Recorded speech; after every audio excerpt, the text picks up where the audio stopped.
Hi అందరికీ. ఇదైతే చాలా రోజుల వీడియో, నా తల్లి 1.5 ఇయర్ బేబీ అప్పటి వీడియో. కానీ నాకు ఎందుకో పెట్టాలనిపించింది, అందుకే పెడుతున్నాను. ఆ రోజు టైం అయితే 1:30 అవుతుంది, మీరు నమ్ముతారో లేదో.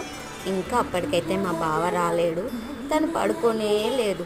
ఎప్పుడో 7-8కి తిన్న భోజనము ఇంకా ఉంటుంది 1:30 వరకు ఆడుతూ ఉండి అలసిపోయింది.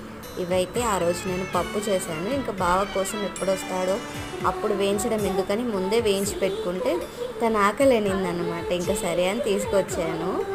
మిడ్ నైట్ క్రేవింగ్స్ అంటే ఇలాగే. మీ పిల్లలు ఇంతేనా? అసలు ఎప్పటిదాకా ఆడతారు, అసలు ఎప్పుడు పడుకుంటారు? మా చిత్తలు అయితే మీరు నమ్మరు, ఇప్పటికి కూడా నైట్ 1-2 అవుతుంది. మేడం గారు చూడండి, నేను వీడియో తీస్తున్నాను తెలియగానే తల కొట్టుకొని క్యూట్ ఎక్స్ప్రెషన్స్ ఇస్తుంది. మీ పిల్లలు ఇంతేనా అన్నది కామెంట్ చేయండి. వీడియో నచ్చితే లైక్ చేయండి, సబ్స్క్రైబ్.